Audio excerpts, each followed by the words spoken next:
Hi everyone. Today we are going to do rock cycle.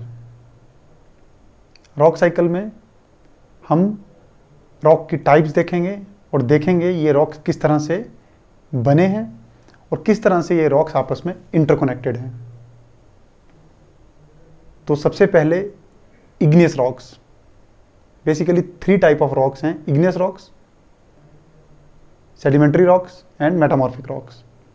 तो igneous rocks सबसे पहले हम स्टडी करेंगे क्योंकि इसको हम प्राइमरी रॉक्स भी बोलते हैं। प्राइमरी मतलब जब अर्थ की फॉर्मेशन हो रही थी सबसे पहले जो रॉक्स हमें देखने को मिलते हैं दोज वर इग्नियस रॉक्स। तो इग्नियस रॉक्स प्राइमरी रॉक्स इसलिए भी है क्योंकि सबसे पहले जो रॉक्स बने थे वो इग्नियस रॉक्स ही बने थे। इससे पहले कोई रॉक्स नहीं थे। एक हॉट मोल्टन बॉल थी अर्थ, जो कि एक लावा टाइप ऑफ मटेरियल से बनी हुई थी। तो लावा की या मैग्मा की कूलिंग जब होती है और क्रिस्टलाइजेशन होती है, उससे जो रॉक्स बनते हैं उसे हम इग्नियस रॉक्स बोलते हैं, which is analogous to ice formed from water. जैसे वाटर से आइस की फॉर्मेशन होती है, वाटर का हम टेम्परेचर कम कर देते हैं तो कम टेम्परेचर में वाटर के क्रिस्टल्स बन जाते हैं।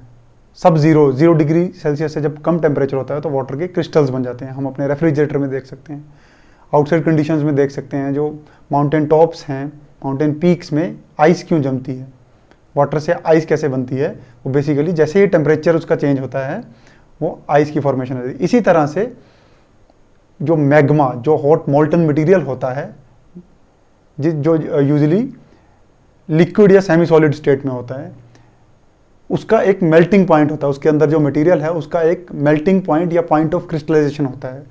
उससे कम जब उसका टेम्परेचर हो जाता है किसी भी कंडीशन से, इधर इनसाइड अर्थ और आउटसाइड ऑफ अर्थ, अर्थ के अंदर या अर्थ के बाहर। अर्थ के अंदर भी हो सकता है वो मटेरियल 100 किलोमीटर डेप्थ में है। उसके बाद अगर वो ऊपर को अपवेलिंग हो रही है, वो ऊपर को आ रहा है, 50 किलोमीटर पे पहुंच रहा है, 30 किलोमीटर पे पहुंच रहा है, तो उसका टेम्परेचर कम हो रहा है, तो उसको हम मैग्मा बोलते हैं। वो मोल्टन मटेरियल, वो गर्म मटेरियल जो है, मोल्टन मटेरियल है, वो अगर अर्थ के अंदर प्रेजेंट है तो उसे हम मैग्मा बोल देते हैं। अगर अर्थ के बाहर वो इरप्ट हो गया है तो उसे हम लावा बोल देंगे। तो whether by crystallisation of magma, crystallisation of magma और द क्रिस्टलाइजेशन ऑफ लावा, उससे इग्नियस रॉक्स बनते हैं। जो मैग्मा की, अर्थ के कुछ डेप्थ में जो मैग्मा की क्रिस्टलाइजेशन की वजह से जो इग्नियस रॉक्स बनते हैं, that are called plutonic igneous rocks. और लावा की कूलिंग और क्रिस्टलाइजेशन की वजह से जो रॉक्स बनते हैं उसे हम वॉल्केनिक इग्नियस रॉक्स बोलते हैं। Next is sedimentary rocks. तो सेडिमेंट्री रॉक्स बनने से पहले सेडिमेंट्स बनते हैं। For example igneous rocks sedimentary rocks में कन्वर्ट हो सकते हैं, या फिर कोई भी pre existing rocks further sedimentary rocks में कन्वर्ट हो सकते हैं।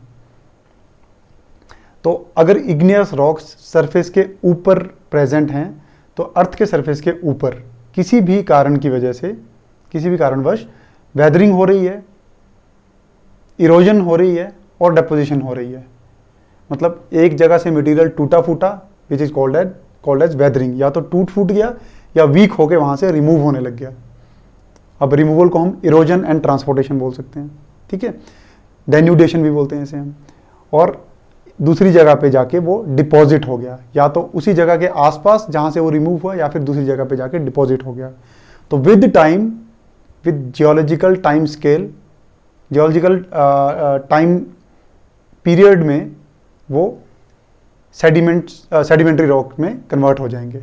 तो पहले टूट फूट के जो मटेरियल बना उसे हम सेडिमेंट्स बोल देते हैं, और that will be converted to sedimentary rock after diagenesis, lithification and cementation. Next is metamorphic rock. अब कोई भी प्री एग्जिस्टिंग रॉक, पहले जिसको हम पेरेंट रॉक भी बोलते हैं, वो फर्दर बहुत ज़्यादा हाई टेम्परेचर प्रेशर कंडीशंस में चलेगी। स्पेशली प्रेशर, बहुत ज़्यादा प्रेशर उस पर लग रहा है किसी वजह से, जैसे हो सकता है 2 टेक्टोनिक प्लेट्स कोलाइड कर रही हैं, या टेक्टोनिक एक्टिविटी हो सकती है, या फिर सबडक्शन हो सकती है एक प्लेट की। ठीक है, एक प्लेट सबडक्ट कर गई, मतलब एक प्लेट नीचे धंस गई दूसरी प्लेट के, टेक्टोनिक प्लेट के नीचे।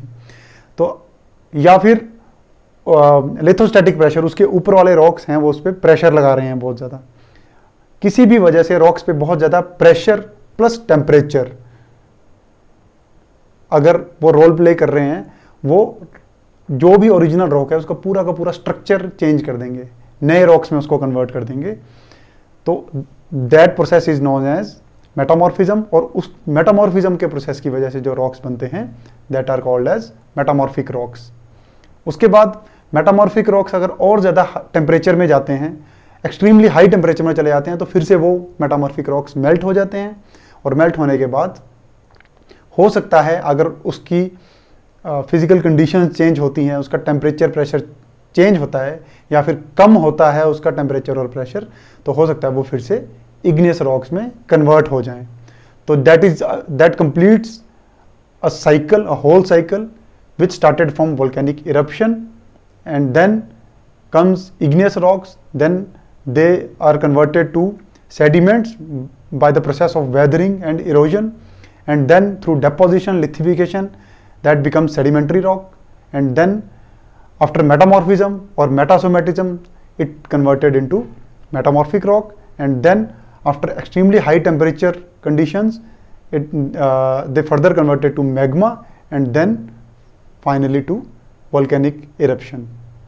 तो ये कंप्लीट एक पूरा का पूरा साइकिल है जिसको हम रॉक साइकिल बोलते हैं।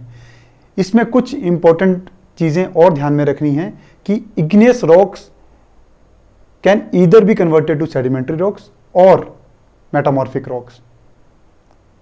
इग्नियस रॉक से मेटामॉर्फिक रॉक्स भी बन सकते हैं और इग्नियस रॉक से सेडिमेंट्री रॉक्स भी बन सकते हैं। अगर इग्नियस रॉक्स का मेटामॉर्फिज्म हो जाता है तो वो मेटामॉर्फिक रॉक में कन्वर्ट हो जाएंगे। अब मेटामॉर्फिक रॉक्स सेडिमेंट्स में कन्वर्ट हो सकते हैं। अगर मेटामॉर्फिक रॉक्स की वेदरिंग होती है तो वो सेडिमेंट्स में भी कन्वर्ट हो सकते हैं। ठीक है, तो सेडिमेंट्स की फर्दर लिथिफिकेशन और डायजेनेसिस होती है और सीमेंटेशन होती है, तो सेडिमेंट्री रॉक में वो कन्वर्ट होके बन जाएंगे। ठीक है, तो this was all about rock cycle. So if you have any questions you can ask in comment section. Thank you so much.